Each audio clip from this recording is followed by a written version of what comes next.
guys, welcome to my channel Simple Arts with Ananya guys.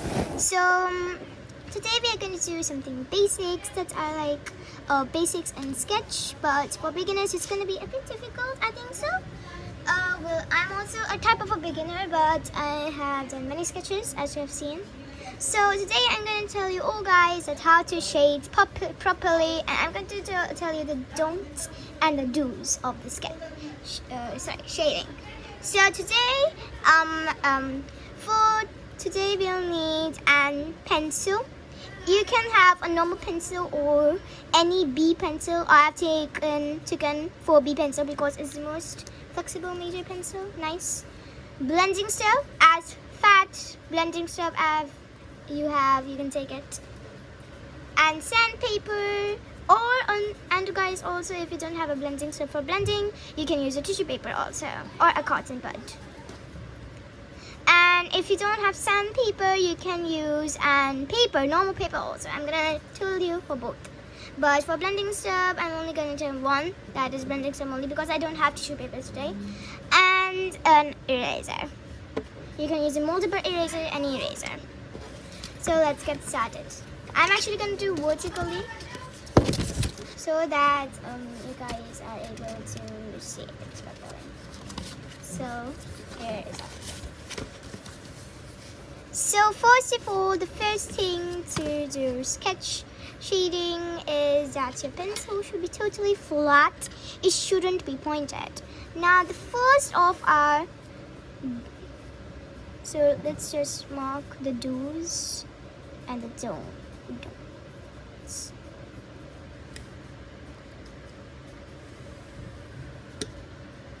So the first don't is that we should never ever do sketch with a pointy end. Like this is a pointy end. We should never do shading with a pointy end because it messes up and it doesn't blend properly. So I'm just gonna zoom a bit more so that you guys can see. So as you can see that it's not blending too well. If I want circular motion or random, if I need to blend it more properly, I need to have very, very much pressure, and then only it's gonna blend. So as you can see, if I need a very smooth blending, it's not gonna blend perfectly. So this is our first don't, that we should not do it with a pointy end.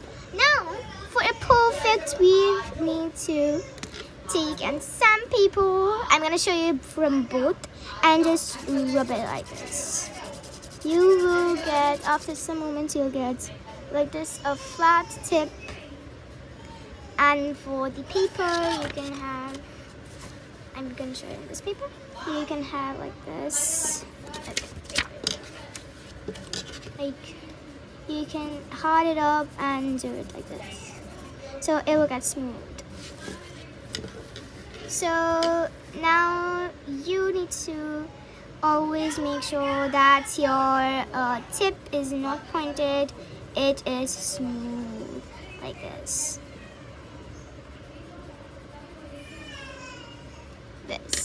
So now let me get zoomed so that you can see the blending. So now when I blend this up, you are able to see that I am not putting too much pressure also, and it's blending very, very nicely. So this helps you all to blend it very, very nicely with no marks like this.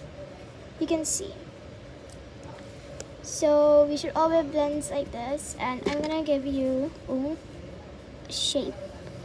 Like this, I have a circle shape, and if I use a flat technique, I'll get a nice shading color. So I'll start from dark to light. Like this, and now when I blend it up, it'll blend nicely. As you can see, it blended perfectly with it, and if I do with the pointed part, it's not gonna blend too well. Like this, and now I'm gonna use blending stuff.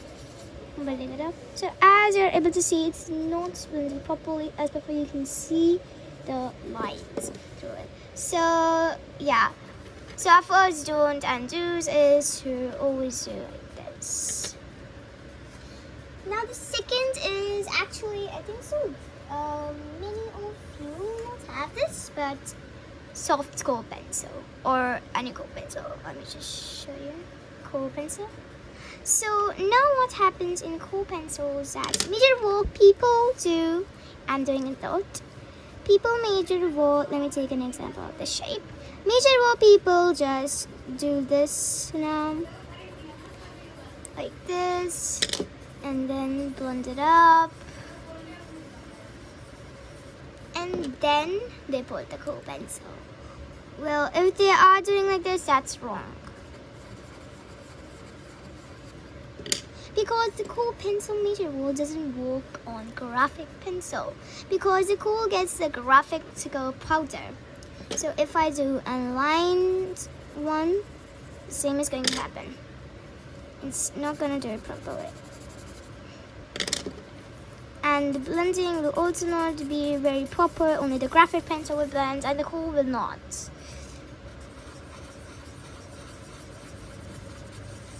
Like this. As you saw, the kohl didn't blend. Now for the do is that always use first the kohl pencil that you're using, because it works very well when you do it first. Let me do it in straight. As you can see, it's working so good. Then I would request you all to blend it up, because then it blends nicely. As you can see, it's blending very, very nicely. Like this, even here the blends. Blend it nicely. Now you can use your any graphic pencil that you want to blend it with the kohl pencil for the nice realistic texture that you want, that you need to add. And yep. So now I'm gonna blend it, and it's going to blend perfectly. It's gonna look very, very realistic when you blend it. Make it like this. As you can see, that it blended very, very nicely. And here also, it'll give you the realistic look that you want. So don't do this, do this. Now let's come with our second that you should never use two pencils for shading. Now why? Some people do this, that they like, for example, make shape. Let me do it. Now some people use the darker pencil for the darker shading here, like this. Darker shading, swirls like this. And then they use another pencil, as you can touch, for the lightest shading. Well, this is not fast. There we go. For the lightest shading. Well, this is not a proper shading. It does affect a lot, but it's not a proper shading. If you want a proper shading, you should use only one pencil for it. Like, for example, let me make shape. And for one pencil only, this technique will, well, that technique is also fine. But the thing is that this technique will improve your minimizer, that how you should control your hand perfectly. So I'll request you to do this only, but if you are a beginner, I'll recommend you to do this, because for beginners right now, this is more efficient and easy for them.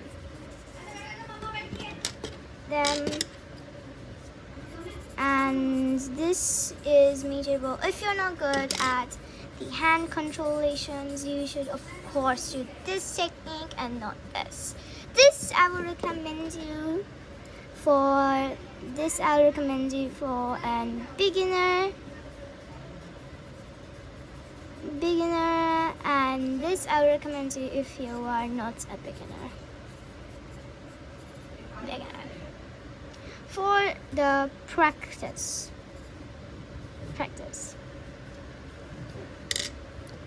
So I think so.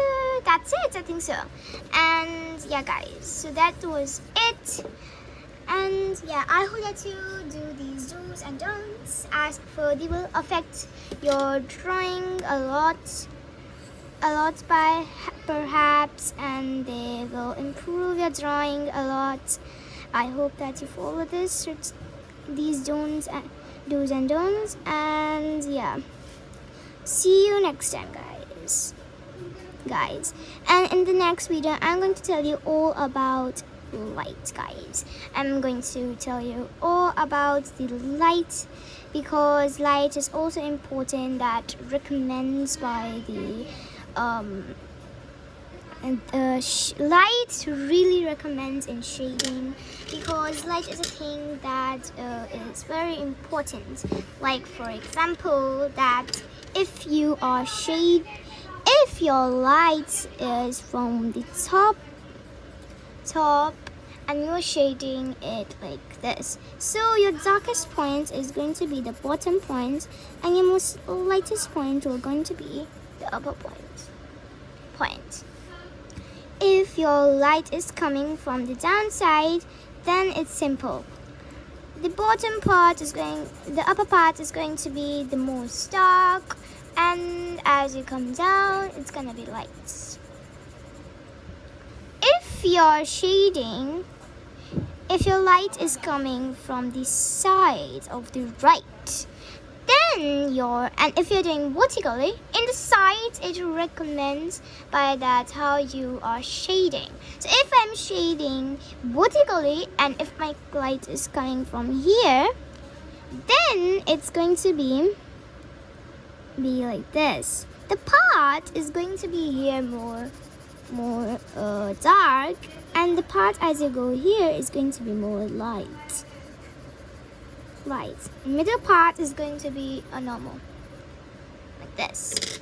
And when you blend it, of course, it's going to be this side dark. As you go further, it's going to be light. So like this, it depends on the basis. That's how you're doing it.